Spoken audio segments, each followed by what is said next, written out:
well, quite an old video, that some old-fashioned styles in there, but what Dr. Hersey, grandfather really of situational theories in management, said was still very true in today's world.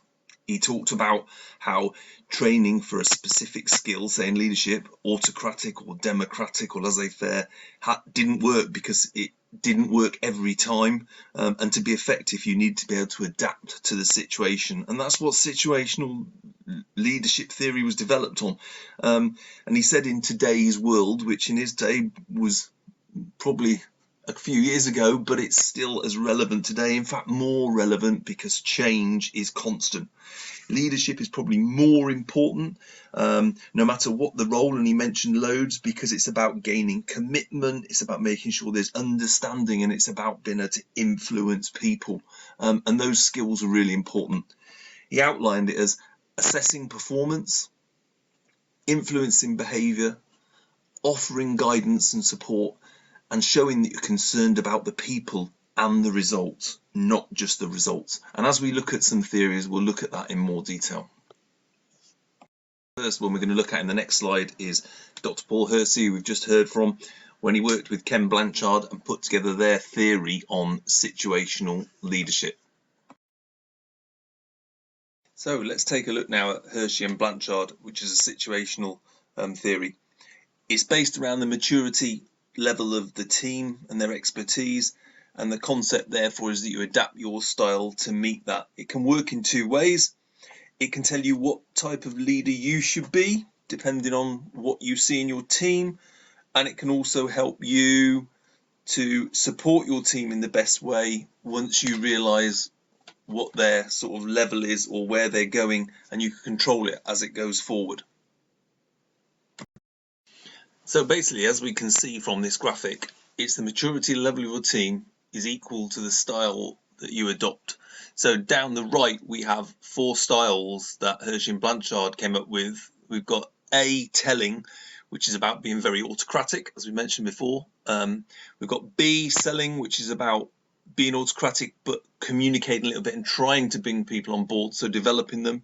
We've got C, which is participative, which is really about providing less direction, building that relationship, using rapport, sharing responsibility, giving constructive feedback. And then D, delegating, where we entrust them with the responsibility, but we still monitor them, but we don't interfere or we don't intervene.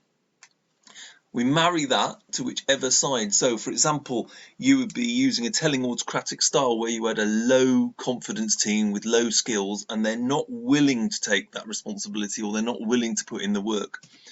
The selling would be to the same. They're low in skills and confidence, and they're not necessarily willing to come forward, but they're willing to try. So with that bit of bringing them on board and trying to develop them and selling to them, you might be able to take them to the next stage. The next one is a highly skilled team that are confident in their ability. They've got a willingness to work, but they won't take the responsibility. In that, you need to be participative. You just need to be sharing with them to sort of try and draw out of them. And the final one, where they're highly skilled and confident in their ability, they've got the willingness to take work and a willingness to take the responsibility, is where you'd be delegating to them and just giving them, entrusting them with that responsibility and allowing them to move forward and just monitor them, not interfering too much. As you can see, it's a natural way of either adapting to their skills if you've got a ready-made team, or in trying to take them through the stages of A, B, C, D as you develop that team moving forward. So the next model we're looking at is Tannenbaum-Schmidt's continuum. The leadership continuum was developed by Robert Tannenbaum and Warren Schmidt in 1957-58. It was updated later in the 70s, and it offers a range of control and a move of control between the leader and the subordinates. So one end autocratic, at the other end free rein for the subordinates, and they within that offered a group of 7 approaches. The approaches they said we could offer went from the scale on the left hand side of 1, in that the leader tells people, very autocratic, now might seem unfashionable, but if you had a team that was low on confidence, no commitment, then you might use this, and then you would use it less and less. The second one they talked about was the leader selling an approach. So the leader is still the driving force, but they're letting the team understand why and what they are doing, but they're still directing them. They then talked about testing, the leader testing people, where they explain the problem, they try and get people to come up with ideas and get on board, but they still maintain the authority, although the door is left open for people to start putting forward their ideas, adding their thoughts. They then went to the middle one, which was consult, which is a change of language where the leader starts to talk about less I and more we, and we invite suggestions and try and bring people forward. 5, where the leader joins and starts getting involved. How can we solve this? What do you think we could do? It's a pivotal point as he starts to move to leader delegates, where it's not about we, it's actually becoming you, and they start giving responsibility to the team to find solutions. And finally, it sounds bad, but abdicates, where I'm here if you need me. The team has full responsibility for identifying, analysing, resolving the problem, but the accountability still stays with the leader. And the idea was that they said we should be ranging up and down this spectrum, dependent on the team, the situation, the individuals we have, and we should vary it. So you could be sliding up and down this scale as you lead your team. Another model was Fiedler's contingency model. Fred Fiedler created it in the 1960s, and it comes from a slightly different perspective than what we've looked at. It's more based on the leader first rather than the individuals and the task, the situation.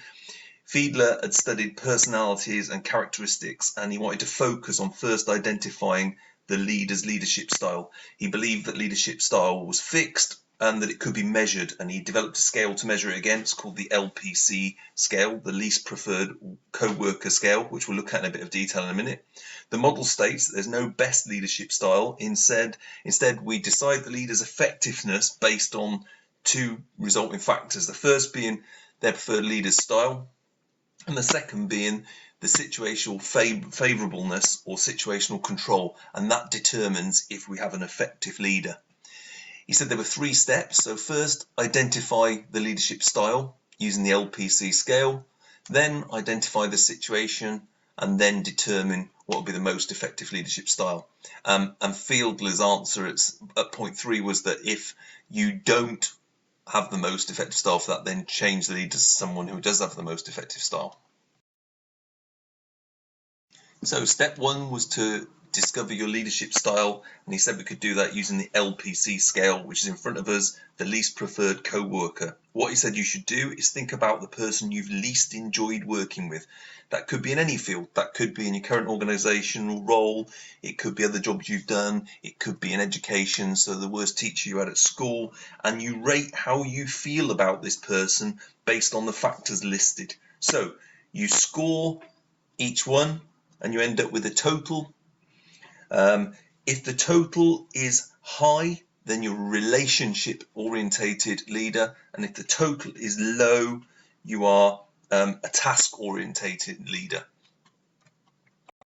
So the score in this situation was 48, a lower score, and the theory is that task orientated leaders usually view their LPCs, their least preferred co-worker, negatively, and therefore resulting in a low score. These are designated low LPC leaders. He said that low LPC leaders are very effective at completing tasks because all they're worried about is the task, not the person. They're quick to organise groups and get things done, get projects done, but building relationships is a low priority for them. However, high LPC leaders, that are relationship orientated leaders, usually viewed their least preferred co-worker more favourably. So they didn't like them, but they still preferred them, looked at them positively, giving them a higher score. So as a high LPC leader, they focus on personal connections. They're good at avoiding conflict and managing conflict. So again, even though they didn't like this person, their least preferred co-worker, they've managed to work with them, and they're better able to deal with complex situations, whereas the task-based are very good at dealing with quick situations. So let's have a look at what he said was step 2. So this was about determining the situational favourableness, which I struggle to say, or the situational control dependent on 3 clear factors, and they were the leader-team relations, the task structure, and the leader's position. So the first, the leader-team relations, this is about the level of trust or confidence the team has in you as their leader. So a leader who is more trusted and has more influence is in a favourable situation. So you should be asking yourself a question: what are my relations with the team? Are they good or poor? The second, the task structure, refers to the type of task that is being asked of the team and yourself. Is it a clear, structured task that you're used to, or is it a vague, unstructured task that you've got little or no knowledge of?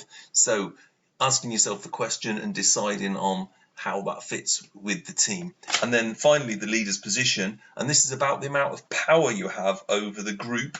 To provide, I know punishment or reward sounds old, but how much control have you got?